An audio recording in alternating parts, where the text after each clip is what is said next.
क्योंकि गलती उनकी भी नहीं है। उन्होंने जो शिक्षा प्रणाली पकड़ी है वो शिक्षा अंग्रेज़ों के द्वारा दी गई थी, और अंग्रेज चाहते ही थे कि आप लोग धर्म को भूल जाएं, नास्तिकता अपनाएं। इसलिए अंग्रेज़ों ने जो चाहा वही हुआ। अब देखो ना, हम लोग अपना दुश्मन मानते हैं पाकिस्तान को। अब ये बताओ कि यदि हमारे देश में अंग्रेज ना आते तो क्या हिंदुस्तान पाकिस्तान का बंटवारा होता? तो हमारा सबसे बड़ा दुश्मन पाकिस्तान नहीं, वह अंग्रेज लोग हैं, जिन अंग्रेज़ों ने हमारे देश में आकर के फूट डाल दी, नारा दे दिया कि फूट डालो, शासन करो, और उसका उन्होंने खूब कार्य किया। और महात्मा गांधी को भी उन्होंने अपने अंडर में करके बरगला के और देश के 2 टुकड़े करवा ही दिए।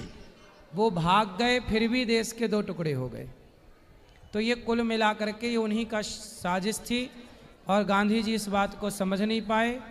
उनके हिसाब का काम जो चाहते थे वो लोग, वो जिन्ना को भड़का के चले गए।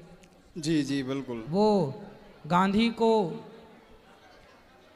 उल्टा सीधा समझा के चले गए, और बस देश का बंटवारा हो गया। लाखों हिंदू काटे गए, लाखों हिंदू ट्रेन में भर भर के आए। अब जिम्मेदार कौन? आज तक पूछो कि भैया उस हत्या का जिम्मेदार कौन है, तो कोई नहीं बताने को तैयार कि कौन जिम्मेदार है।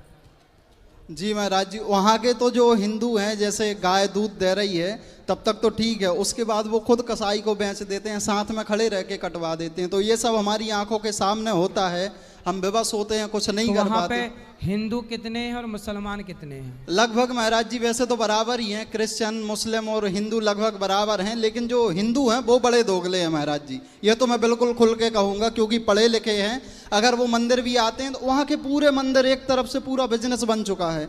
अब देखो ना, अभी वक्फ बोर्ड का आया, उसमें लगभग 200 हिंदू नेताओं ने तो उसके पक्ष में बिल्कुल बिल्कुल बिल्कुल। तो हिंदू, बिल्कुल हिंदू सनातनी यदि कट्टर सनातनी हो जाए तो क्या मजाल कि भारत की तरफ कोई आंख उठाकर देखता।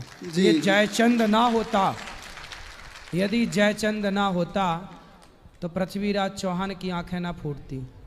जी, और महाराज जी अभी आप बिग बॉस में गए थे तो आपकी बड़ी आलोचनाएं हो रही थी। मैं भी एक सोशल मीडिया पे सनातन के लिए ही वीडियो बनाता हूं, और मैं तो आपके पक्ष में था और सत्य के पक्ष में था, और बोलता भी रहता हूं महाराज जी। जैसे ये देखो, यहीं पे फटे जीन्स वाले 50 मिल जाएंगे अभी, जिनके जीन्स फटे होते हैं, चाहे बालक हो बालिकाएं हो। तो मैं तो बिल्कुल महाराज जी दहाड़ के और खुले एकदम से मैं बोलता हूँ निष्प्रकार। अच्छी बातें सबको बोलनी चाहिए, अच्छे का पक्ष सबको। देखो, व्यक्ति विशेष अपना स्वार्थ हटा दे और केवल देश के लिए कार्य करे तो हमारा देश बहुत आगे चला जाए। अब हमारे यहाँ ना देश के लिए कम लोग सोचते हैं, पहले अपना फ़ायदा सेट करते हैं कि हमारा फ़ायदा क्या है। नेता लोग क्या कर रहे हैं? नेता लोग अपने फ़ायदे के लिए कई बार गलत काम करते हैं। अब देखो ना, वक्फ बोर्ड ऐसा बोर्ड था जो प्रयागराज की भूमि को कहता था कि ये प्रयागराज गंगा के किनारे हमारी भूमि है, कह दिया था कि नहीं कुंभ में? जी। अब बताइए, वो वक्फ बोर्ड जो प्रयागराज की भूमि को, कुंभ की भूमि को अपनी कह रहा था, उसके पक्ष में हिंदू नेताओं ने समर्थन किया है। अब देख लो, यही तो जयचंद हैं। और कहां से जयचंद, कौन से जयचंद होते हैं? जी महाराज जी। अब ये हिंदुओं को समझना है कि तुम जिसे वोट कर रहे हो वो वोट तुम्हारी लेकर वो साथ किसका दे रहा है, ये विचार का विषय है।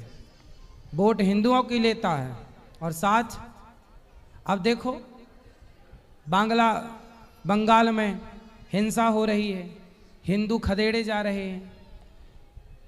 ये भारत में, आज़ाद भारत में आज भी हिंदू सुरक्षित नहीं है। जहाँ जहाँ कम पड़ा वहाँ वहाँ से खदेड़ा गया। बांग्लादेश देख लीजिए, पूरे हिंदू जला दिए गए, खदेड़ दिए गए, नामो निशान मिट रहा है। कश्मीर देख लीजिए, वहाँ से हिंदू ब्राह्मण खदेड़े गए। क्या कर लिया सेना ने और क्या कर लिया सरकार ने और क्या कर लिया पुलिस ने। इसलिए हिंदुओं को जाग जाना चाहिए, और जागने का तात्पर्य ये है कि उन नेताओं का साथ दो जो आप हिंदुओं के पक्ष में बात कर रहे हैं। जी जी बिल्कुल, सही। बहुत बहुत धन्यवाद महाराज जी। जी, राधे राधे गुरुजी। जी गुरुजी हमें अन्य क्षेत्र कराना है कल सुबह, ठीक है। तो रसीद हमने कटा ली है उसकी। और गुरु दीक्षा हम सुबह ले सकते हैं? कल 11 बजे लगभग। 11 बजे, ठीक है गुरुजी। ठीक। आ जाओ गुरुजी। मेरे पति हैं, ये AWPL आयुर्वेदिक कंपनी है, उसमें जुड़े हुए हैं। तो वृद्ध माताओं के लिए घुटनों के दर्द का तेल और 5 तुलसियों का अर्घ दवा लेके आए हैं, वो हमें देनी है। बिल्कुल स्वागत है, दे दीजिए, खुश रहिए। चलो, और ठीक किसका है, प्रश्न राधे राधे है?